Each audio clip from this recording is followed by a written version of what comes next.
Okay, Paris. So for your first solve, here's the scramble. We have a white cross edge here, one here, one here, and one here.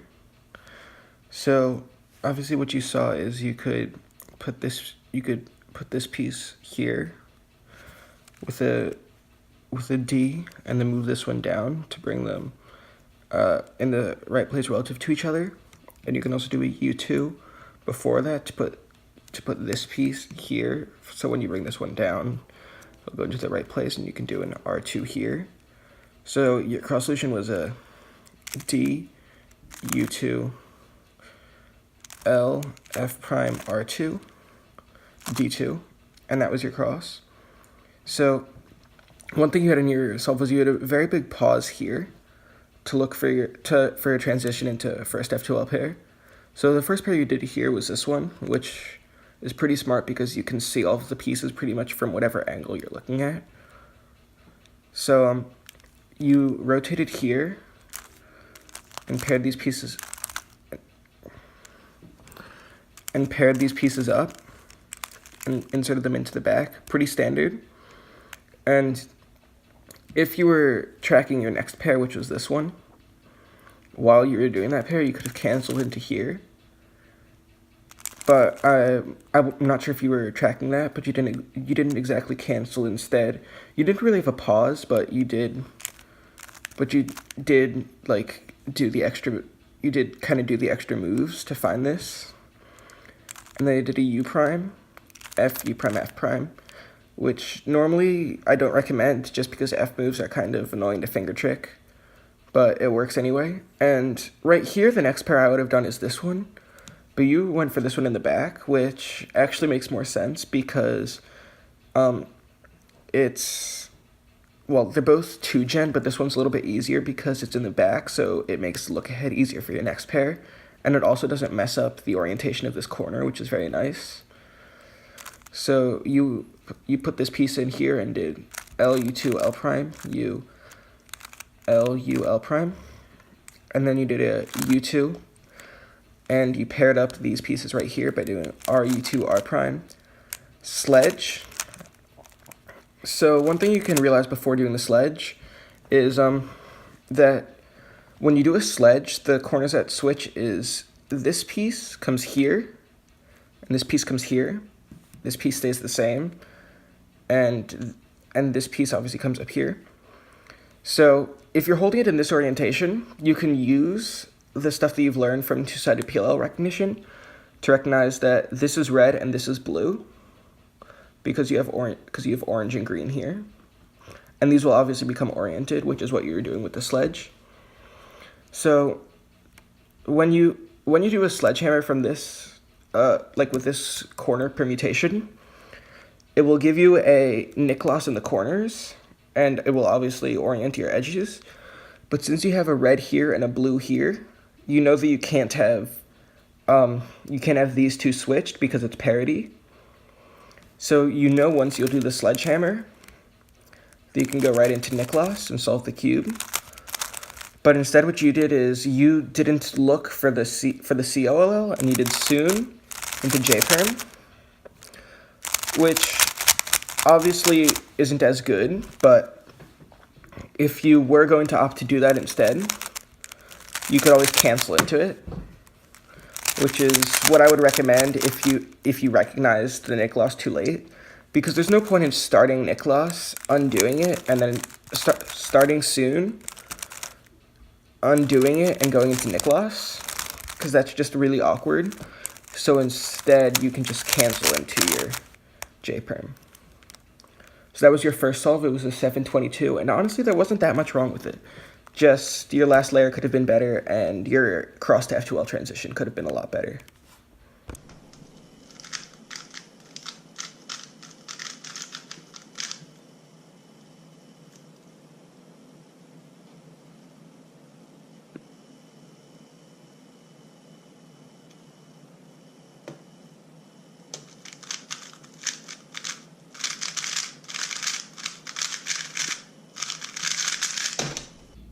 Okay, so for your second solve, you have a white cross piece here, one here, and here.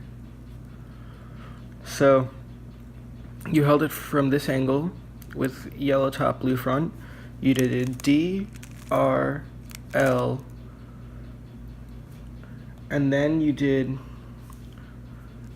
a Y, U, D2, R prime, and then you did a Y and a U, and what you can do there is you can do a little D, but that's just like an execution thing more than anything. And then you did this first pair like that, and that's pretty simple. It's a 3-move insert. And the next pair you did is this one right here, which I think makes a lot of sense because it's right in front of you. One thing that you could have done though is when you did this, you could have put it into the back and still have seen this pair because it's a 3-move insert. And what you did is you did a pretty standard alg for that. And the next thing you did is this right here, this pair. And you did the pretty standard thing for that. And then here you had this pair, and as you notice, you have a dot. So you set it up to this 3-move insert, and then you did the EO case for that, for the 3-move insert when you have a dot, and you actually got lucky and you got an OLL skip. And then you had an F perm, so you executed that like normal. And that was your solve, and that was a 686, which was your best counting time, which is what I think actually really helped get you this sub-8 average, because you also had a counting 9. So this was a very like big solve in the average, so it's really good that you got that OLL skip. And for that solve, really the only thing that happened that I think you could have worked on was how you inserted all of your pairs into the front instead of the back. And that cross solution, there was actually a pair that was built in, which is something I'm going to talk about in a little bit.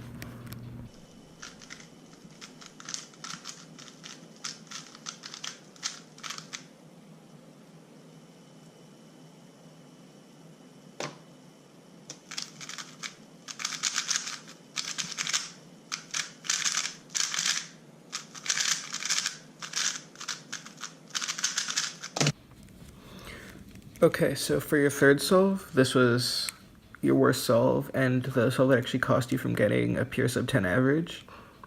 You had a 10.08 time for this solve, and looking at it, I mean, it's definitely not good. So we have a white-green piece here, a white-red here, a white-blue here, and a white-orange here.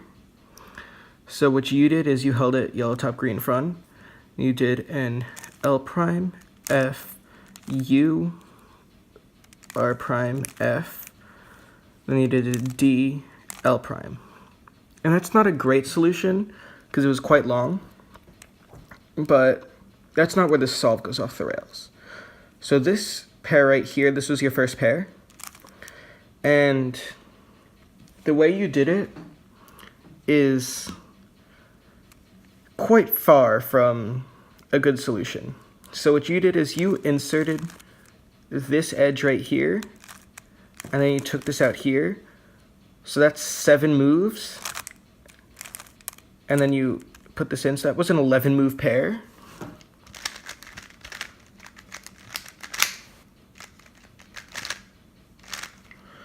Whereas right here I have the same pair.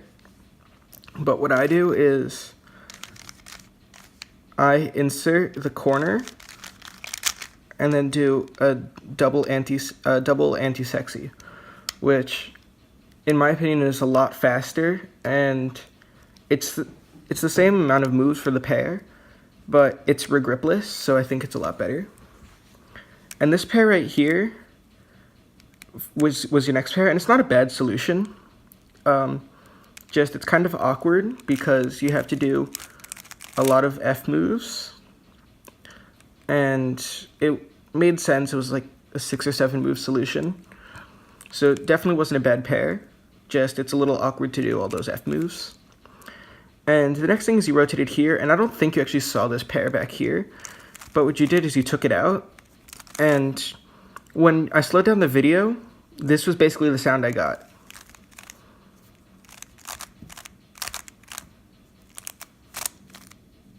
which shows that it was a very choppy pair, and your look ahead there wasn't that great, especially because there was a pair right here, but I think that there wasn't much better that you could have, I don't think that there was anything much better that you could have done. And your next pair you did was right here, and that gave you your F2L plus a cross on top. So you did a COL here, in which you held it like this. But what I would do instead is, this is actually a very simple ZBL case and it's easy to recognize because you have a full bar right here and a partial bar here with an opposite here. And it's very easy to recognize this COL also because it's an H case. So what you do is you hold the bar on the right, and you do an F prime, R prime, F, U, R, U prime, R prime. And then you go into a lefty anti-sexy.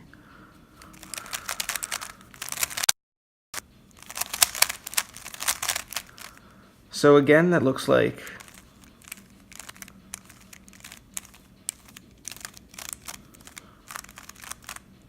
followed by a U prime. And instead, you did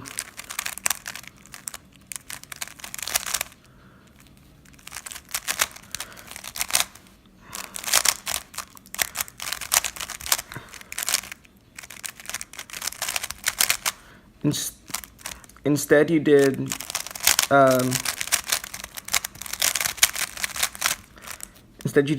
this alg. This isn't the case that it solves, but this was the alg that you did.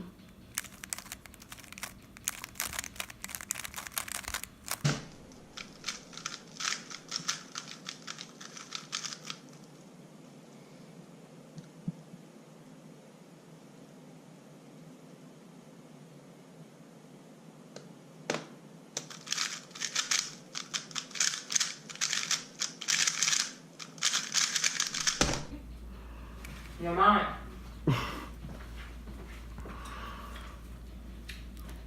Okay, Paris, in your fourth solve, this was your 639, which was your lowest solve of the average. And this is a pretty good solve. As you see right here, you have this 2x2 block, and this block right here, as well as this other cross piece, and these right here. So you can very easily make an X cross and potentially a double X cross. So what you did here is you did a U prime, and then a wide R, U2, wide R prime, to insert this piece without messing up this, D2, R2. So you made a double X cross right here, and that was a very good solution, which I think you did very well. And then right here, you rotated, and they did a U3 prime, and then you went right here and did this pair. So what I think would have been better here is, because this solution is kind of awkward, so I would have held this piece right here and done this, which I guess is pretty much the same thing, just it pairs up the pieces instead of leaving them into a 3-moves pair and insert, which is better for last pair. So I don't know if you use both of these, but if you do this for last pair, it makes it kind of difficult to control edges.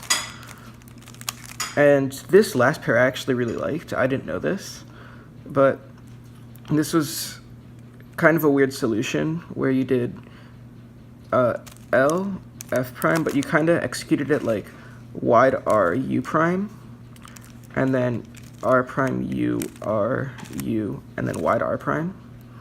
And that gave you this like kind of MOLL as it's known. And that's just 3 pretty simple triggers. And then it gave you an R perm. And that solve was pretty good. I mean, it was a 639, which was your best solve of the average. And I think it was all, in the most part, pretty good, except for just that first pair, I guess you would call it, after the double X cross. in which I don't really prefer that solution.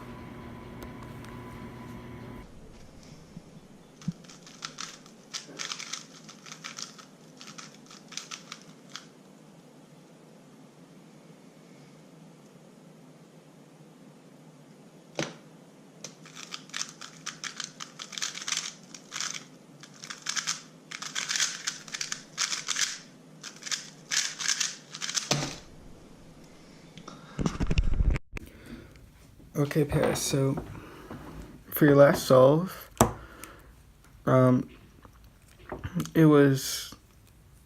it's kind of hard to see a good cross here. I mean, there was a potentially good one that I saw, and you did something very similar to it.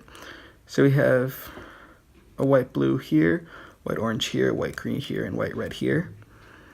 So you put this white blue in like this, and then there's a 3-move kind of quote-unquote alg you can use to put 2 in here, 1 here, and 1 here, which is f prime r prime f, which you did, and then you put this one in the back here like that, d2, and that was your solution. And that's kind of long, but it was the best I could really see for that. So the first pair you did was this one right here, and your transition was pretty good because your pieces are right in front of you. So you put it in the back here, set it up to 3-move insert, and inserted. And then you rotated here and did this. And that was also pretty standard. Now you have a 3-move insert here. And then this last one was actually another thing that you did that I'm not very familiar with. But it was I believe it was a B2.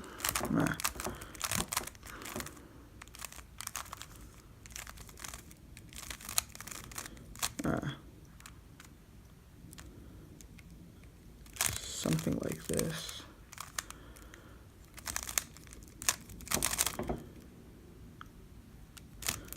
Okay, yeah, that was it. And then you left with this case here. So this brings about a question that I've actually asked a ton of people, and I've realized it kind of just comes down to personal preference. But for this right here, you have a block right here and opposites right here. So if you do a soon, you know it'll solve edges. But here we have a nick loss, well, a lefty nick loss. So if you do a nick loss, it'll solve corners. So the real question is, which do you prefer? Do you prefer a U perm or an A perm? So it really goes for personal preference. And I don't know if you saw this, but you just did a back soon and got an A perm. But if you would prefer U perms, you would definitely do a back nick loss instead. So it really depends on you. But you did your A perm and then you did that. But that solve overall, it was good considering the circumstances. There wasn't really a good cross solution, and yours was quite long, but there wasn't really anything I could see that was better. And your F2L pairs were all pretty good, including that last one. Actually, I'm gonna have to get used to that because I actually really liked that. And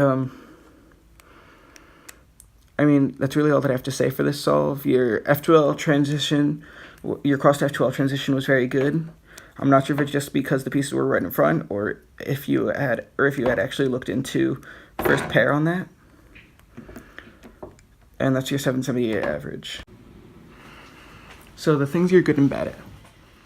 So this is a sub-8 average, and it's definitely and if it was official, it'd definitely be one of the top averages in the WCA, definitely top 150, maybe top 100, and I mean, you're definitely good at everything from that, but TPS is something that you're good at, but I think you have a bit of trouble controlling your cubes. So there are certain algs that actually suggest different executions for.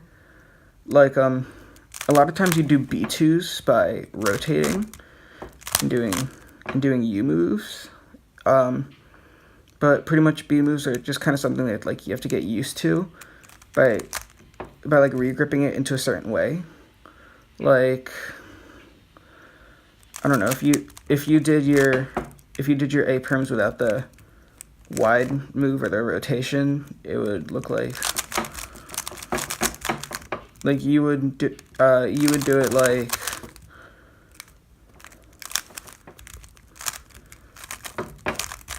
which obviously isn't very good. But you could also just try to do it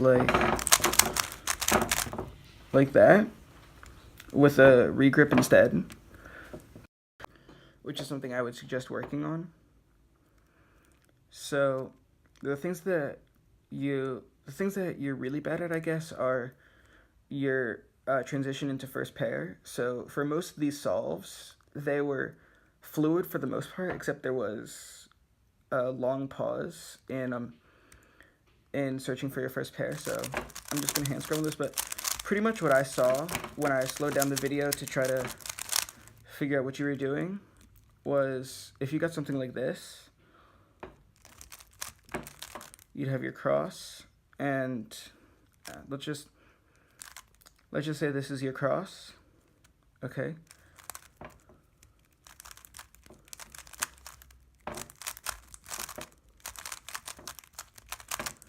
So you had very fluid F2L, except for your transition, in which that was kind of long. So that's something I really recommend working on. Just using infinite inspection just to see how far you can look into a solve. And something I always thought about is, if there's an X cross, do I look for first pair? And if your X cross is a short solution, or something where you can easily preserve the block that you're using to make the X cross, I recommend looking for your second pair. But otherwise I don't. And really, you just need to look through all of your solves and just take as long as you have to and try to look into everything that you can. And for all these solves, you did white cross, and someone your speed I feel like should be working on color neutrality.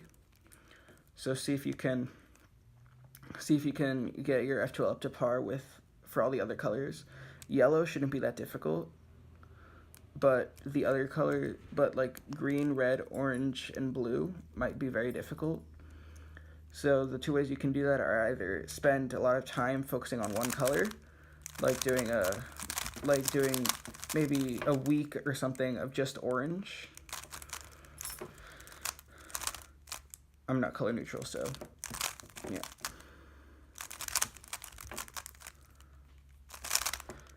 Or you can just do it so you scramble the cube,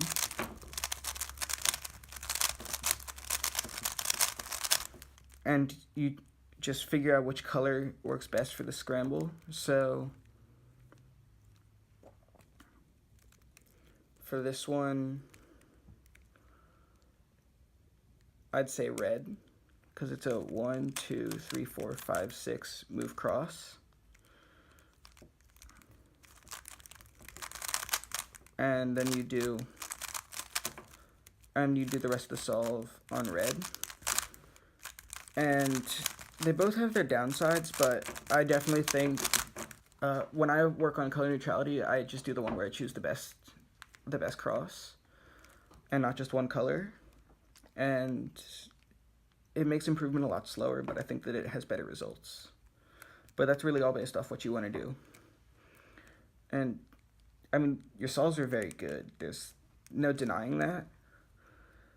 But I think there are just small nitpicks here and there you can use just to get those solves to the extra mile, and possibly get like a 5 in that average, or maybe get that average to be like a 7.3 or something. Just like a couple tiny nitpicks you can use just to get that average to be a little bit better.